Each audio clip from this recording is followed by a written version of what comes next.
الله نحمده ونستعينه ونستغفره ونعوذ بالله من شرور أنفسنا ومن سيئات أعمالنا من يهده الله فلا مضل له ومن يضلله فلا هادي له وأشهد أن لا إله إلا الله وحده لا شريك له وأشهد أن محمدا عبده ورسوله يا أيها الذين آمنوا اتقوا الله حق تقاته ولا تموتن إلا وأنتم مسلمون يا أيها الناس اتقوا ربكم الذي خلقكم من نفس واحدة وخلق منها زوجها وبث منهما رجالا كثيرا ونساء واتقوا الله الذي تساءلون به والأرحام إن الله كان عليكم رقيبا يا أيها الذين آمنوا اتقوا الله وقولوا قولا سديدا يصلح لكم أعمالكم ويغفر لكم ذنوبكم ومن يطع الله ورسوله فقد فاز فوزا عظيما أما بعد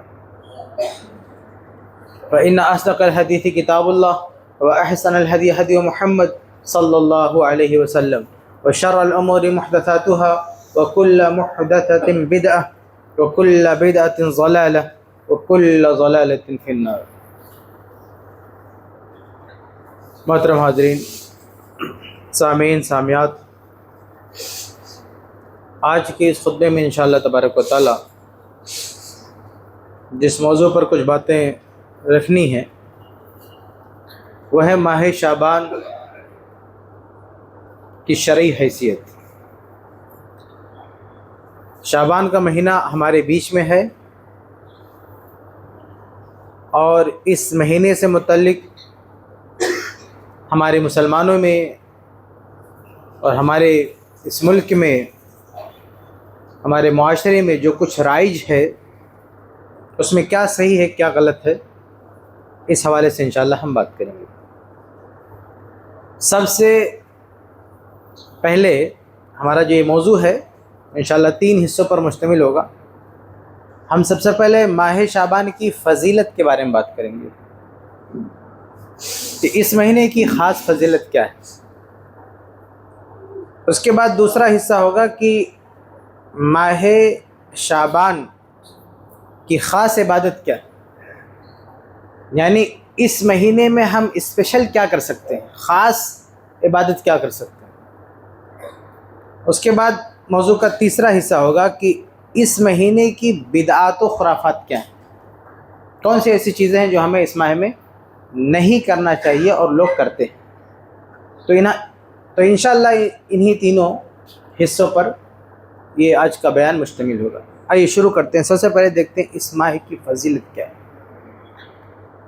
ماہ شعبان کی فضیلت سے متعلق صرف ایک ہی چیز ہے، بس صرف ایک ہی چیز، اور وہ یہ کہ اس مہینے میں بندوں کے جو اعمال کا ریکارڈ ہے وہ اللہ کی بارگاہ میں پیش ہوتا ہے. سنن نسائی کی صحیح حدیث ہے، اسامہ بن زید رضی اللہ تعالیٰ عنہ فرماتے ہیں کہ میں نے کہا کہ اے اللہ کے رسول صلی اللہ علیہ وسلم، لم ارک تصوم شہرا من الشہور ما تصوم فی شعبان، کہ آپ شعبان کے مہینے میں جس قدر نفلی روزے رکھتے ہیں اتنے نفلی روزے آپ کسی اور مہینے میں نہیں رکھتے. یعنی رمضان کے بعد، رمضان تو فرض روزوں کا مہینہ ہے، نفلی روزے بہت سارے مہینوں میں رکھے جاتے ہیں، شوال میں، ذی الحجہ میں، محرم میں وغیرہ وغیرہ، لیکن ہمارے نبی صلی اللہ علیہ وسلم شعبان کے مہینے میں جتنی کثرت سے نفلی روزہ رکھتے تھے کسی اور مہینے میں. تو پوچھا کہ وجہ کیا ہے، راز کیا ہے اس کا؟ تو ہمارے نبی صلی اللہ علیہ وسلم فرمایا کہ ذاک شہر یغفل الناس عنہ، کہ شعبان ایک ایسا مہینہ ہے کہ لوگ اس سے غافل رہ جاتے ہیں. بین رجب و رمضان، یہ رجب و رمضان کے بیچ کا بڑا پیارا مہینہ. ذاک شہر، یہ وہ مہینہ ہے کہ ترفع فیہ الاعمال الی رب العالمین، کہ اس مہینے میں بندوں کے جو اعمال ہیں، عبادتوں کا جو ریکارڈ ہے، وہ اللہ کے ہاں پیش ہوتا ہے۔ فَأُحِبُّ أَن يُرْفَعَ عَمَلِي وَأَنَا صَائِمٌ، تو میں چاہتا ہوں کہ جب میرے نامہ اعمال، میرے اعمال کی رپورٹ اللہ کے ہاں سبمٹ کی جائے، اللہ کے ہاں پیش کیا جائے ہمارا نامہ اعمال، تو ہمارا آخری عمل کیا ہو؟ روزہ، یعنی ہمارے ریکارڈ کے آخر میں روزہ ہائی لائٹ ہو کہ روزے کی حالت میں اسے چھوڑا گیا ہے۔ یہ حدیث بتاتی ہے کہ ماہ شعبان کی فضیلت یہ ہے کہ اس مہینے میں بندوں کے اعمال اللہ کی بارگاہ میں پیش ہوتے ہیں، اور یہ رپورٹ سالانہ ہوتی ہے، یعنی پورے سال کا ریکارڈ اللہ کی بارگاہ میں پیش ہوتا ہے، اور اللہ رب العالمین نے سالانہ کے ساتھ ساتھ ہفتہ واری رپورٹ کا بھی سسٹم رکھا ہے۔ چنانچہ سنن ترمذی وغیرہ کی روایت ہے، ابو ہریرہ رضی اللہ تعالیٰ عنہ سے مروی کہتے ہیں کہ اللہ کے رسول صلی اللہ علیہ وسلم نے فرمایا کہ تعرض الاعمال یوم الاثنین والخمیس فاحب ان یعرض عملی وانا صائم، یہاں بھی وہی بات کہی۔ ہمارے نبی صلی اللہ علیہ وسلم فرماتے ہیں کہ ہفتے میں 2 دن، پیر اور جمعرات کو بندوں کے اعمال اللہ کی بارگاہ میں پیش ہوتے ہیں۔ یہ ویکلی رپورٹ ہے ہماری جو اللہ کے ہاں سبمٹ کی جاتی ہے۔ تو یہ 2 دن ایسے ہیں جو ہفتہ واری ہمارے جو اعمال ہیں، ہم نے کیا کیا ہے، ہمارا کیا آؤٹ پٹ ہے، یہ ساری ڈیٹیل اللہ کے ہاں پیش کی جاتی ہے۔ اسی لیے اللہ کے نبی پیر اور جمعرات کو بھی روزہ رکھتے تھے۔ حدیث میں ہے فَأُحِبُّ أَن يُعْرَضَ عَمَلِي وَأَنَا صَائِمٌ، میں چاہتا ہوں کہ جب میرا عمل اللہ کی بارگاہ میں، یعنی ویکلی رپورٹ اللہ کی بارگاہ میں پیش کی جائے، تو ان دنوں میں بھی میں روزے کی حالت میں رہوں۔ ایسے ہی ڈیلی رپورٹ بھی ہماری اللہ کے سامنے پیش کی جاتی ہے۔ صحیح بخاری وغیرہ کی روایت ہے کہ تعرض عمل النہار قبل عمل اللیل، عمل اللیل قبل عمل النہار، یعرض عمل اللیل قبل عمل النہار وعمل النہار قبل عمل اللیل، کہ جب رات گزرتی ہے تو دن آنے سے پہلے، دن اسٹارٹ ہونے سے پہلے پوری رات کی رپورٹ اللہ کے ہاں سبمٹ کر دی جاتی ہے، اور جب دن ختم ہوتا ہے تو دن ختم ہونے سے پہلے ہماری جو دن بھر کی رپورٹ ہے اللہ کے سامنے پیش کی جاتی ہے۔ رات کی رپورٹ فجر بعد پیش کی جاتی ہے، فجر میں، اور دن کی رپورٹ عصر بعد پیش کی جاتی ہے۔ اس لیے اللہ کے نبی صلی اللہ علیہ وسلم نے نماز فجر اور نماز عصر کی بڑی تاکید کی۔ بعض روایتوں میں ہے کہ جو بندہ نماز کا پابند ہوتا ہے، جب ڈیلی رپورٹ لے کے اللہ کی بارگاہ میں جاتا ہے تو اللہ پوچھتا ہے کہ کس حالت میں چھوڑ کر آئے، اور جب گئے تھے تو کس حالت میں تھا۔ اور یہ فرشتوں کی شفٹ چینج ہوتی ہے، یعنی رات کی رپورٹ اللہ کے سامنے پیش کرنے والے فرشتے الگ ہوتے ہیں، اور دن کی رپورٹ پیش کرنے والے الگ ہوتے ہیں۔ تو رات کے فرشتے فجر کی رپورٹ لے کے جب اللہ کے سامنے حاضر ہوتے ہیں، اللہ پوچھتا ہے بندوں کو کس حالت میں پایا، تو کہا جب ہم گئے تب وہ نماز پڑھ لیتے یعنی عصر میں، اور جب ہم آئے تب بھی وہ نماز پڑھ لیتے یعنی فجر میں۔ دن والے بھی وہی کہیں گے کہ جب ہم آئے تو فجر کی نماز میں تھے، اور جب ہم وہاں سے رخصت ہوئے تو عصر کی نماز میں تھے۔ تو اس طرح سے 3 طرح کی رپورٹ ہماری پیش کی جاتی ہے، بلکہ ایک اور رپورٹ ہوتی ہے چوتھی، جو پوری لائف کی، پوری زندگی کی رپورٹ ہوتی ہے، وہ ہماری موت کے بعد اللہ کے سامنے پیش کی جاتی ہے کہ اس بندے نے زندگی بھر کیا کیا۔ تو کل 4 طرح کی رپورٹ اللہ کے سامنے پیش کی جاتی ہے۔ نمبر 1 ڈیلی، دن کے الگ رات کے الگ۔ نمبر 2 ویکلی، 2 بار پیر اور جمعرات کو۔ اور نمبر 3 ایئرلی، سالانہ، وہ شعبان میں۔ اور نمبر 4 جب ہماری لائف اینڈ ہو جاتی ہے، آدمی مر جاتا ہے، تو پوری زندگی بھر کی رپورٹ اللہ کے بارگاہ میں پیش ہوتی ہے۔ آپ غور کریں کہ اللہ تعالیٰ نے جو یہ رپورٹ کا سسٹم رکھا ہے، کیوں؟ کیونکہ اللہ نے ہمیں بلا مقصد یہاں نہیں بھیجا ہے۔ اللہ نے ہمیں اس زمین پر اتارا ہے، تو قرآن میں کہا وَمَا خَلَقْتُ الْجِنَّ وَالْإِنسَ إِلَّا لِيَعْبُدُونَ، ہم نے انسانوں اور جناتوں کو صرف اپنی عبادت کے لیے پیدا کیا، تو اللہ نے ایک مشن پر ہم کو بھیجا ہے، تو اس مشن کی رپورٹ تو لے گا نا اللہ، کیا کر رہا ہے یہ؟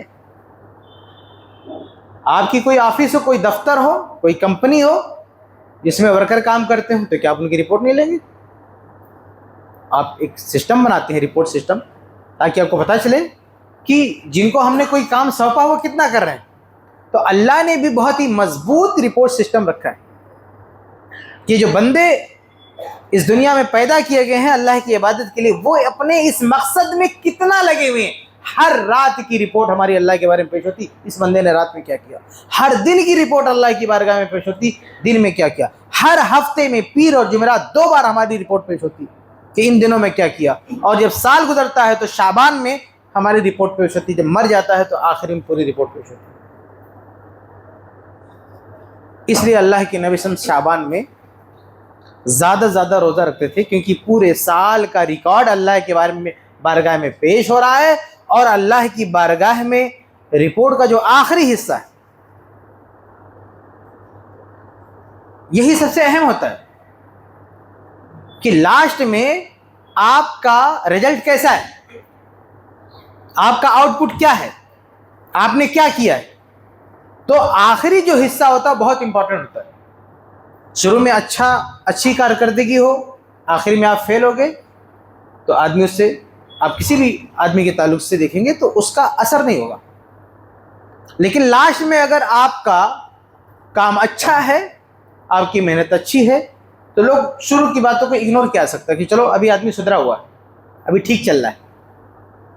تو اللہ کے رسول صلی اللہ علیہ وسلم فرما رہے ہیں کہ چونکہ پورے سال کی رپورٹ ابھی اللہ کے سامنے پیش ہوگی، تو ہم چاہتے ہیں کہ جو ہماری رپورٹ کا آخری حصہ ہو وہ ہم روزے کی حالت میں رہیں۔ اچھا، اب یہاں پر ایک سوال اور بھی ہے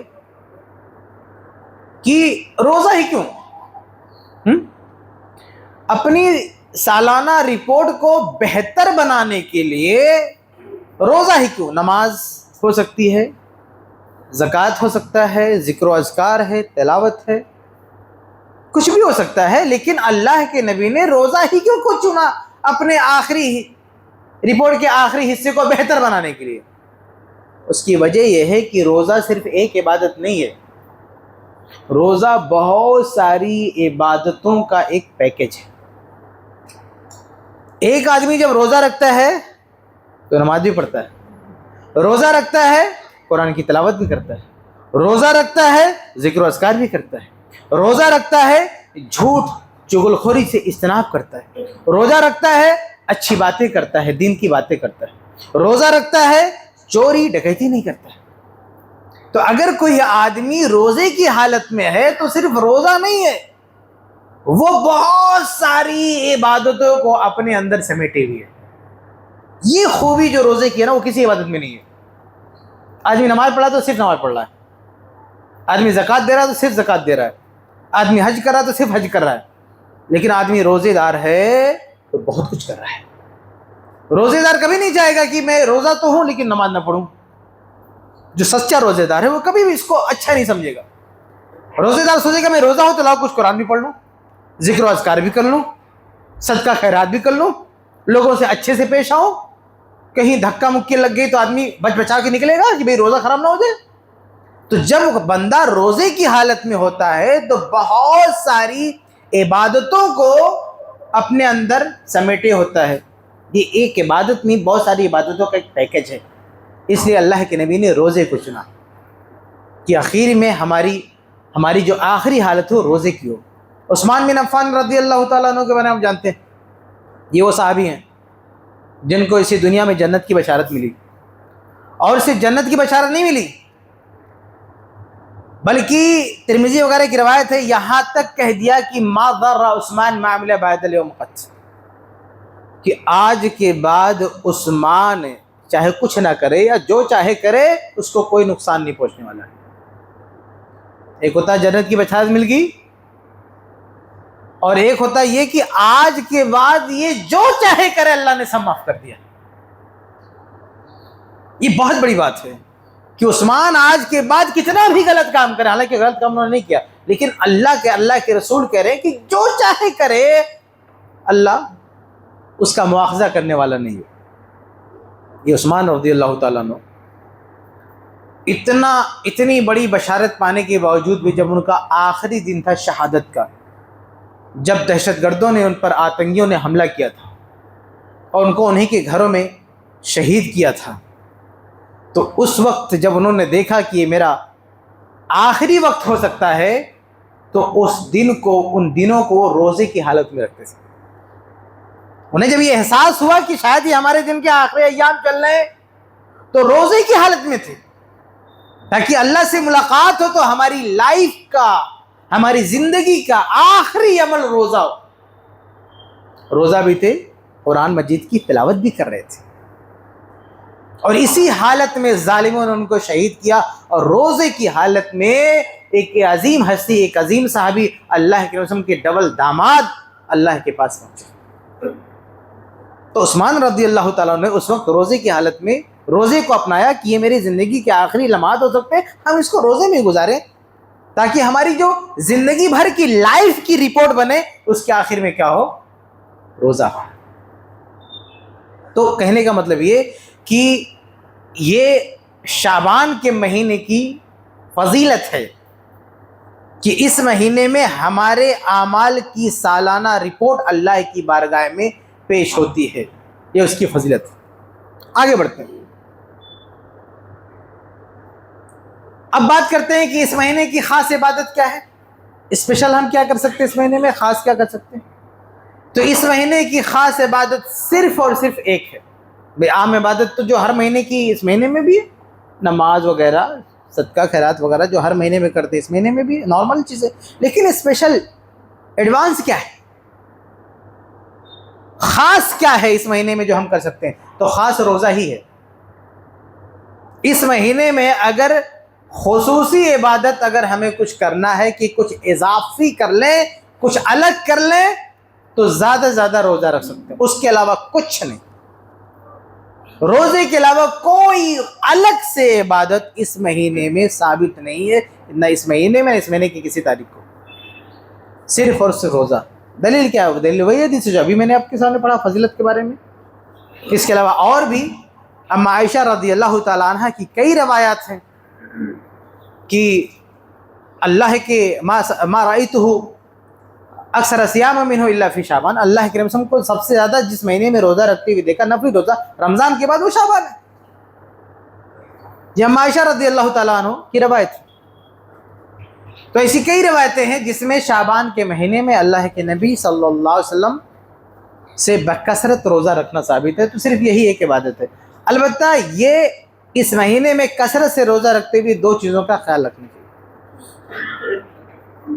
پہلی چیز یہ کہ شعبان میں آپ جتنے چاہے روزے رکھیں، لیکن مکمل شعبان کا روزہ نہیں رکھ سکتے۔ رمضان کے علاوہ کسی بھی ماہ کا مکمل روزہ رکھنا یہ اللہ کے نبی سے ثابت نہیں۔ اما عائشہ رضی اللہ تعالیٰ عنہ کا بیان ہے، فرماتی ہے ما رأیت استکمل صیام شہر قط الا رمضان۔ اما عائشہ رضی اللہ تعالیٰ عنہ فرماتی ہیں کہ اللہ کے نبی صلی اللہ علیہ وسلم نے رمضان کے علاوہ کسی بھی مہینے کا مکمل روزہ نہیں رکھنا۔ تو اس کی کتنی بھی فضیلت ہو، لیکن آپ پورے مہینے کا روزہ نہیں رکھ سکتے، کچھ دن آپ کو ناگہ کرنا ہوگا تاکہ سنت پر عمل برقرار رہے۔ یہ پہلی چیز ہمیں دھیان دینی ہے اس مہینے میں روزہ رکھتے ہوئے۔ دوسرا یہ کہ جب رمضان قریب آ جائے، یعنی روزہ تو کبھی بھی رکھ سکتے ہیں شعبان میں، پہلا عشرہ ہے اس میں بھی، دوسرے عشرے میں بھی، تیسرے میں بھی، آخری عشرے میں بھی، لیکن جب رمضان کے قریب پہنچے تو ایک خصوصی دھیان ہونا چاہیے کہ رمضان سے پہلے کا ایک دو دن جو ہے، یعنی شعبان کا جو لاسٹ کے 2 دن ہے، اس میں روزہ نہیں رکھنا، اس کو خالی رکھنا، کیونکہ آگے رمضان آ رہا ہے، تو اس کے لیے اپنے آپ کو تیار کرنا ہے۔ باقاعدہ حدیث سے صحیح بخاری کیا، اللہ کے رسول صلی اللہ علیہ وسلم فرماتے ہیں لا یتقدمن احدکم رمضان بصوم یوم او یومین، فرمایا تم میں سے کوئی بھی آدمی رمضان کے 1-2 دن پہلے روزہ نہ رکھے، تاکہ رمضان کے لیے وہ تیار رکھے۔ ایک آدمی کا روزہ رکھنے کی عادت نہیں ہے، وہ نہیں رکھے۔ ہاں ایک ایکسپشن ہے اس بندے کے لیے الا یکون رجل کان یصوم صومه فلیصم ذلک اليوم، کہ ایک آدمی کا روٹین کا روزہ ہے، اتفاق سے وہ شعبان کی آخری تاریخ میں پڑ گیا، صرف اسی شخص کے لیے ایکسیپشن ہے کہ وہ اس کو کنٹینیو کر سکتا ہے۔ جیسے ایک آدمی کی عادت ہے کہ وہ پیر جمعرات کو روزہ رکھتا ہے، ہر پیر کو روزہ رکھتا ہے، ہر جمعرات کو روزہ رکھتا ہے، یہ پوری لائف کی اس کی روٹین ہے۔ اب اس کا جو یہ عادت کا روزہ ہے، یہ اتفاق سے شعبان کی آخری تاریخ کو پڑ رہا ہے، تو وہ کنٹینیو کر سکتا ہے اپنا یہ روزہ۔ الا یکون رجل کان یصوم صومه، نبی فرماتے ایکسپشن دیتے کہ عام آدمی رمضان سے 1-2 دن پہلے روزہ نہیں رکھ سکتا، مگر ایسا بندہ کان یصوم صومه، جو اپنا ایک روزہ رکھتے آ رہا ہے، روٹین کا روزہ کسی دن، اور اس کا یہ دن اسی میں پڑ گیا، فلیصم ذلک اليوم، تو اس کے لیے اجازت ہے، وہ کنٹینیو کر سکتا ہے، باقی عام آدمی نہیں۔ تو رمضان سے پہلے کا جو مہینہ ہے شعبان، اس میں بس ایک ہی اسپیشل عبادت ہے روزہ، یہ ہمیں زیادہ رکھنا چاہیے۔ بس 2 چیزوں کا دھیان رہے، نمبر 1 مکمل شعبان کا روزہ نہیں رکھنا ہے، نمبر 2 رمضان سے 1-2 دن پہلے رک جانا ہے، اس کو روزے میں نہیں گزارنا ہے، اس کو ناگے رکھنا ہے، ٹھیک ہے۔ یہ ہمارے موضوع کا دوسرا حصہ تھا کہ اس مہینے میں ہم خاص کیا کر سکتے ہیں، صرف ایک ہی چیز ہے، روزہ، وہ ہم رکھ سکتے ہیں۔ آگے بڑھتے ہیں، ہمارے موضوع کا آخری حصہ، اس مہینے کی بدعت و خرافات کیا۔ تو اس مہینے کی جو بدعات و خرافات ہیں، ان کو ہم 2 قسموں میں بانٹ سکتے ہیں۔ ایک قسم جس کا تعلق پورے ماہ شعبان سے ہے، اور دوسری قسم جس کا تعلق 15 شعبان سے۔ ماہ شعبان یعنی پورے مہینے سے جڑی ہوئی جو بدعات ہے، اس میں ایک تو یہ کہ اس مہینے کی الگ الگ فضیلتیں بیان کی آتی ہیں، جبکہ میں نے شروع میں بتا دیا ایک ہی فضیلت ہے کہ بندوں کے اعمال اللہ کی بارگاہ میں پیش ہوتے ہیں، بس اس کے علاوہ جو کچھ بھی بیان کیا جاتا ہے اس ماہ کی فضیلت میں، کچھ بھی ثابت نہیں ہے صحیح حدیث سے۔ دوسری بات جو پورے شعبان سے متعلق ٹھیک نہیں ہے، وہ یہ کہ اس مہینے میں کچھ لوگ ایصال ثواب قرآن خوانی کے لیے خصوصی اہتمام کرتی ہے، تو کبھی بھی درست نہیں ہے، قرآن خوانی والا وغیرہ کبھی بھی درست نہیں ہے، لیکن خاص ماہ شعبان کو اس کے لیے چننا اور یہ سمجھنا کہ اس میں اس کا ثواب اور بڑھ جاتا ہے، یہ مزید گمراہی ہے۔ تو یہ شعبان سے متعلق یہ چیزیں جو ہے کچھ لوگوں کے یہاں پائی جاتی ہیں۔ دوسری جو قسم ہے ماہ شعبان کی بدعت میں، اس کا تعلق 15 شعبان کی 15 تاریخ سے، اور اس میں بہت ساری چیزیں۔ نمبر 1، 15 تاریخ کی فضیلت، چاہے رات ہو چاہے دن ہو، ماہ شعبان کی 15 تاریخ کی فضیلت سے متعلق جتنی بھی روایتیں، ایک بھی صحیح نہیں، ایک بھی صحیح نہیں۔ اس رات کی کوئی اسپیشل خصوصیت ثابت نہیں ہے قرآن و حدیث سے۔ ہاں، مہینے کے بارے میں نے بتا دیا کیا ثابت ہے، ہمارے اعمال اللہ کی بارگاہ میں پیش ہوتے ہیں، لیکن 15 شعبان کے بارے میں کوئی بھی صحیح حدیث موجود نہیں کہ اس رات کی کوئی خصوصی فضیلت ہو۔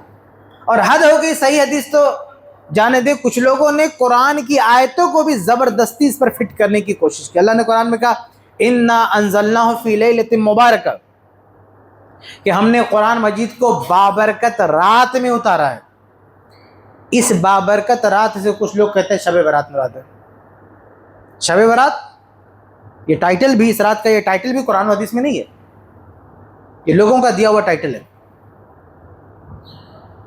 تو قرآن کی آیت کو بھی چپکا دیا کچھ لوگوں نے کہ قرآن جو کہتا ہے کہ ہم نے بابرکت رات میں اتارا ہے قرآن، اس بابرکت رات سے مراد کیا ہے؟ شب برات، یعنی 15 شعبان کی رات کو شب برات کہتے ہیں۔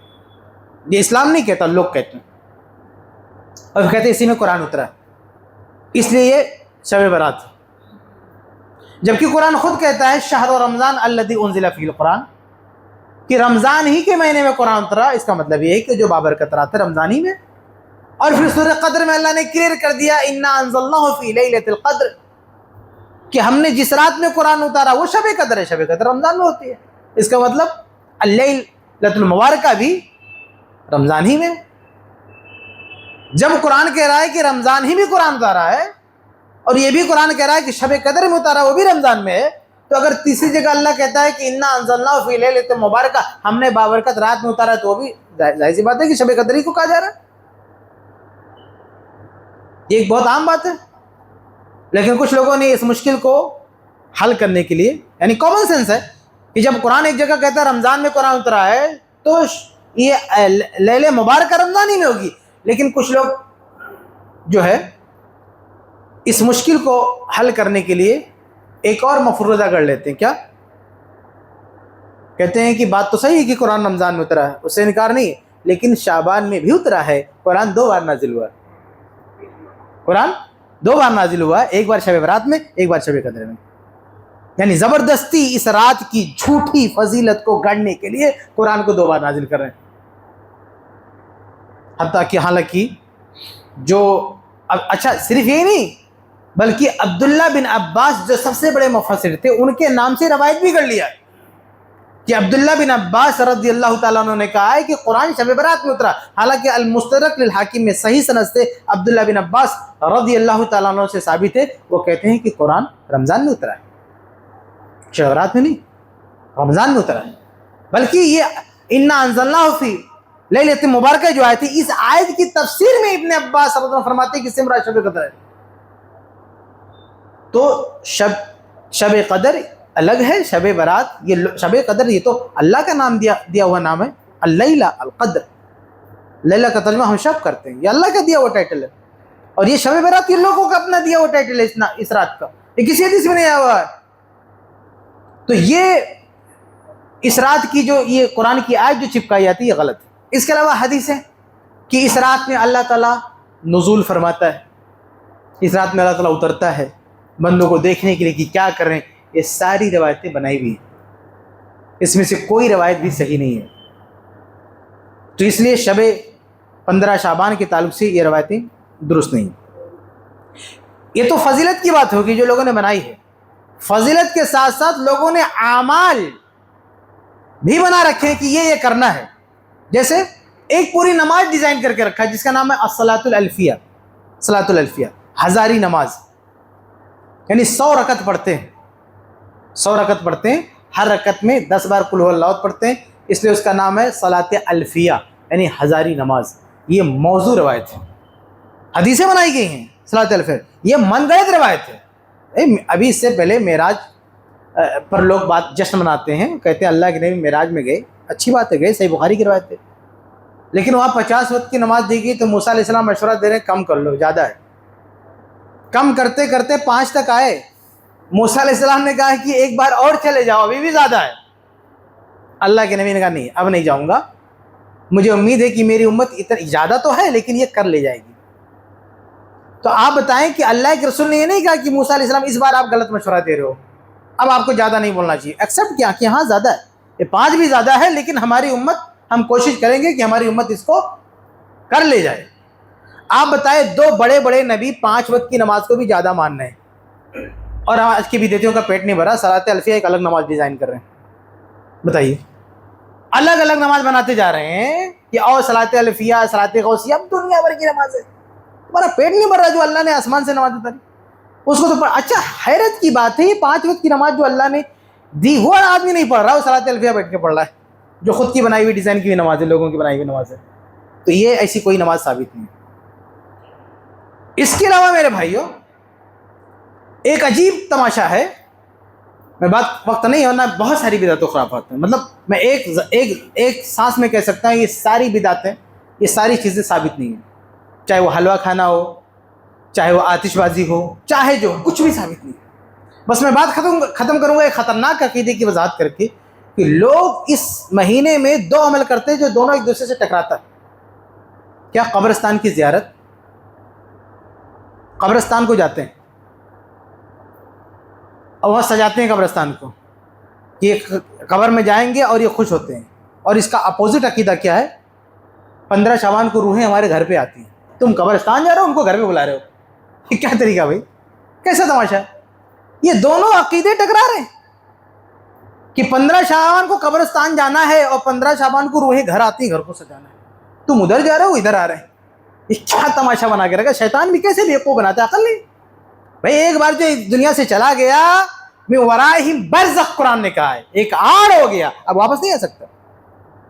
سنن نسائی کی صحیح روایت ہے کہ بعض روحیں، جنتی روحیں جب جنتی روحوں سے ملتی ہیں تو پوچھتی ہیں کہ فلاں آدمی کا کیا حال ہے، تو نئی روح جو جاتی ہے وہ کہتی ہے کہ وہ تو ہم سے پہلے مر چکا، تم سے ملا نہیں کیا؟ کہتے نہیں یہاں نہیں آیا، اس کا مطلب وہ جہنم میں گیا، کیونکہ جنتیوں کی روحیں الگ ہوتی ہیں اور جہنمیوں کی الگ ہوتی ہے۔ تو یہ جو روح پوچھ رہی ہے نئی روح سے کہ فلاں کا کیا حال ہے، اس کا مطلب اسے کچھ نہیں معلوم۔ اگر یہ 15 شعبان کو ہر سال گھومنے آتی روحیں تو پوچھنے کی کیا ضرورت ہے؟ کوئی روح نہیں آتی ہے، یہ اس طرح سے جھوٹ ہے۔ تو یہ روحوں کو گھر پہ بلانا اور وہاں قبرستان کی زیارت کرنا، یہ لوگوں نے کھانے پینے کے لیے بیوقوف بنا کے رکھا ہے۔ روحیں آتی ہیں روحوں کو بلانے کے لیے، ان کے انتظام کے لیے دنیا بھر کے پکوان بنائے جاتے ہیں، یہ بناؤ یہ بناؤ، اور سب وہ مولوی فقیر لے کے جاتا گھر پہ۔ تو یہ سب پرانے زمانے میں جہالت تھی، علم کم تھا، لوگوں نے بیوقوف بنایا۔ اب تو علم آ چکا، اب تو گھر گھر کتابیں ہیں، قرآن و حدیث کو پڑھنے پڑھانے والے ہیں، اب ان خرافات کے پیچھے نہیں پڑنا چاہیے۔ اب بھی اگر کوئی بیوقوف بنتا ہے تو بہت بڑی بدنصیبی ہے۔ اللہ سے دعا ہے اللہ تعالی ہم سب کو ہر طرح کی خرافات بدعات سے محفوظ رکھے، آمین یا رب العالمین۔